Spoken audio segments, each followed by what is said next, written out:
Assalamualaikum warahmatullahi wabarakatuh. Berjumpa kembali dengan channel Kajian Diri. Para pemirsa yang budiman, kali ini kita akan mengkaji tentang ketenangan jiwa dengan melihat kekuasaan Allah Subhanahu wa Ta'ala. Marilah kita lihat firman Allah Subhanahu wa Ta'ala dalam Al-Quran, Surat Al-Baqarah ayat 260, yang artinya, "Dan ingatlah, manakala Ibrahim berkata, 'Wahai Tuhanku, perlihatkanlah kepadaku, bagaimana engkau menghidupkan orang yang telah mati.' Allah Subhanahu wa Ta'ala berfirman, 'Apakah engkau tidak percaya?' Sahutnya, 'Ya, aku percaya, namun ini untuk menenteramkan jiwaku.'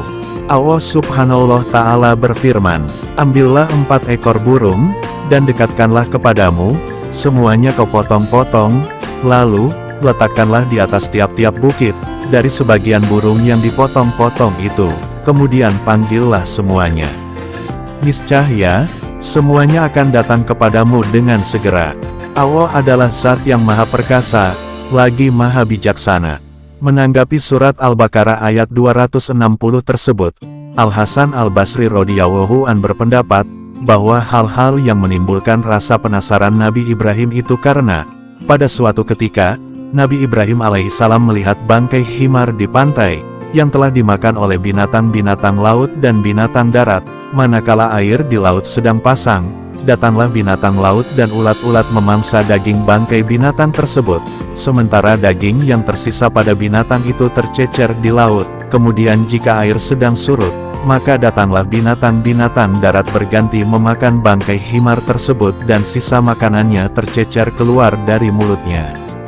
Serta burung-burung pun memangsa bangkai tersebut setelah yang lain meninggalkannya, serta dari paruhnya juga tercecer sisa makanan itu sehingga dibawa terbang hingga tercecer tersapu angin. Melihat kenyataan yang demikian, Nabi Ibrahim alaihissalam pun menjadi heran. Lalu berkata kepada Allah Subhanahu wa Ta'ala, "Wahai Allah, aku tahu bahwasanya engkau mengumpulkan semua ceceran bangkai tersebut, dari laut, gunung-gunung, serta daratan. Maka perlihatkanlah kepadaku bagaimana engkau menghidupkannya kembali, agar aku menyaksikan dan keyakinanku menjadi bertambah kuat." Lalu Allah Subhanahu wa Ta'ala memperingatkan Ibrahim, dan berkata, "Apakah engkau tak beriman wahai Ibrahim?" "Aku beriman," jawab Ibrahim. "Namun, aku ingin menenangkan hatiku dari rasa penasaran." Sehingga akhirnya Allah Subhanahu wa Ta'ala berfirman, sebagaimana dalam surat Al-Baqarah ayat 260 di atas. Nah, para pemirsa yang budiman, dari tauladan di atas, kita bisa mengambil hikmah dari firman Allah Subhanahu wa Ta'ala tersebut. Betapa maha besarnya serta maha kuasanya Allah Subhanahu wa Ta'ala. Apapun yang tak mungkin terjadi, maka bagi Allah sangatlah mudah. Hanya dengan berkata kun, maka fayakun, terjadilah sesuatu yang dikehendakinya. Kalau kita implementasikan pada diri kita, tidaklah kita menjadi orang yang mudah berputus asa, dan selalu bersemangat untuk menjalani kehidupan ini. Dan dengan bersandar kepada Allah serta berpasrah diri kepadanya, maka, insya Allah segala urusan-urusan kita yang sulit, maka Allah Subhanahu wa Ta'ala akan menjadikannya mudah.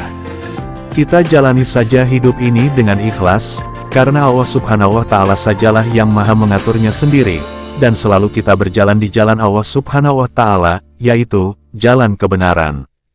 Dari tauladan di atas, kita juga bisa mengambil kesimpulan bahwasanya Allah Subhanahu wa Ta'ala sajalah yang maha berkuasa serta maha berkehendak. Serta itu semua menunjukkan kemahabesaran Allah Subhanahu wa Ta'ala. Nah, para pemirsa, dengan kita melihat tanda-tanda dari kekuasaan Allah Subhanahu wa Ta'ala, kita bisa menyadari bahwasanya, betapa maha besarnya Allah Subhanahu wa Ta'ala, dan kita itu kecil. Betapa maha kuasanya Allah Subhanahu wa Ta'ala, dan kita adalah makhluknya yang tak pernah kuasa. Dan, janganlah kita menjadi orang-orang yang sombong di muka bumi ini, walaupun kita mungkin sudah berjaya ataupun berkuasa, disegani banyak orang, atau mungkin sudah dijadikan panutan umat. Karena semakin tinggi ilmu kita, maka semakin rendah dirilah kita. Seperti bulir tanaman padi yang semakin berisi, semakin ia merunduk. Dengan begitu jiwa kita juga akan semakin menjadi tenang serta tercerminlah kedamaian dalam kehidupan kita. Nah para pemirsa yang budiman, mungkin ini saja sedikit kajian yang dapat kami sampaikan. Semoga kajian diri ini bisa bermanfaat serta menjadikan diri kita menjadi hamba yang lebih bertakwa kepada Allah Subhanahu wa Ta'ala. Sampai jumpa di video-video yang selanjutnya dan jangan lupa like, subscribe, serta komen, untuk kami dapat selalu memberikan manfaat kepada sesama. Kami akhiri, wassalamualaikum warahmatullahi wabarakatuh.